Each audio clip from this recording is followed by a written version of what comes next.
Seneca's statement, "We suffer more often in imagination than in reality," highlights a profound aspect of human psychology and the Stoic understanding of suffering and anxiety.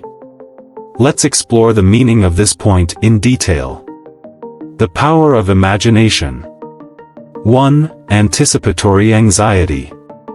Seneca observes that much of our suffering arises from anticipatory anxiety, worrying about future events that may never happen.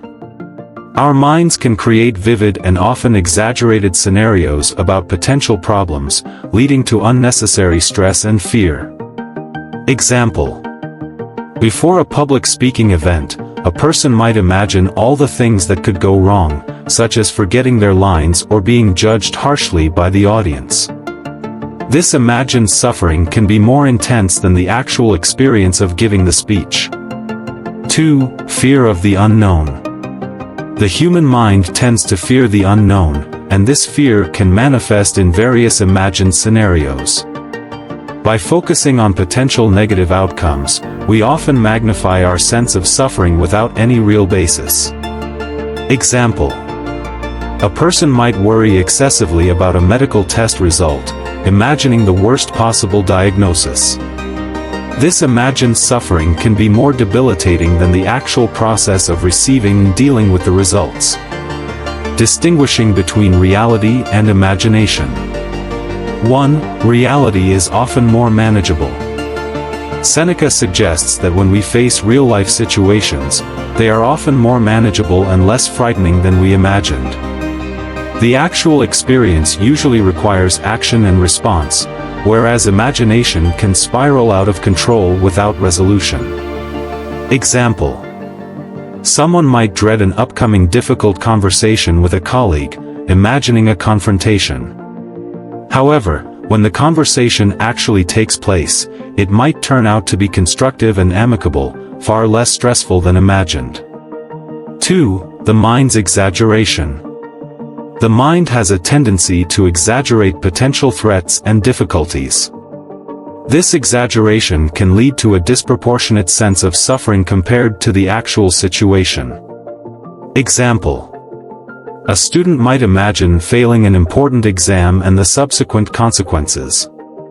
In reality, even if they perform poorly, there are usually ways to recover, such as retaking the exam or seeking additional help. Stoic strategies to address imaginary suffering. 1. Mindfulness and presence. Practicing mindfulness helps in staying present and focusing on the current moment rather than getting lost in imagined future scenarios. This reduces anticipatory anxiety and helps us deal with actual situations as they arise. Example. Instead of worrying about a future meeting, one can focus on preparing well for it, thereby reducing anxiety and increasing confidence.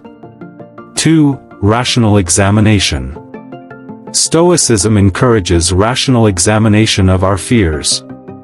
By questioning the likelihood and impact of our imagined scenarios, we can often see that they are less probable and less severe than we initially thought. Example. If worried about a presentation, asking questions like, "What is the worst that could happen?" and "How likely is that to occur?" can help in putting things in perspective and reducing fear. 3. Focusing on what is within our control. Stoicism teaches us to focus on what is within our control and accept what is not. This approach reduces unnecessary suffering by directing our energy towards constructive actions. Example. If anxious about job security, focusing on improving skills, networking, and being adaptable is more productive than worrying about potential layoffs, which may or may not happen. Psychological insights. 1. Cognitive distortions. Seneca's insight aligns with modern psychological understandings of cognitive distortions, irrational thought patterns that contribute to anxiety and depression. These include catastrophizing, overgeneralization, and jumping to conclusions. Example. Catastrophizing involves imagining the worst-case scenario in every situation.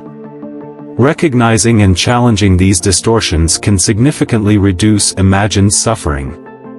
2. The role of perspective. Changing our perspective can alter our experience of suffering.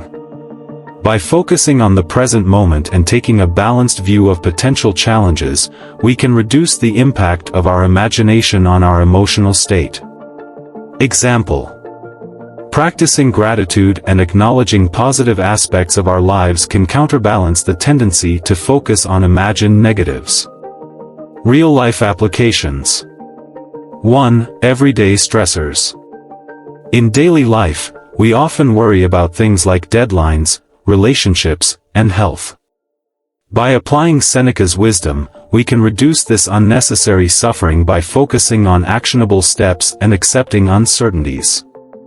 Example: instead of worrying about meeting a tight deadline, breaking the task into manageable parts and focusing on completing each part can alleviate stress. 2. Major life events. For significant events such as career changes, moving to a new city, or dealing with illness, the same principles apply. Preparing for these events realistically and accepting what we cannot control helps in reducing imagined suffering.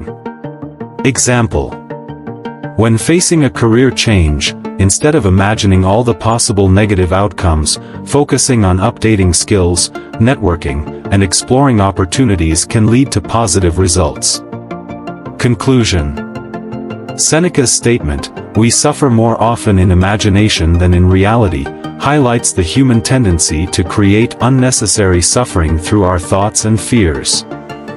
By recognizing this tendency, practicing mindfulness, and focusing on rational examination, we can mitigate the impact of our imagination on our emotional well-being. Embracing this Stoic insight allows us to live more peacefully and effectively, dealing with real challenges as they arise and freeing ourselves from the tyranny of imagined fears.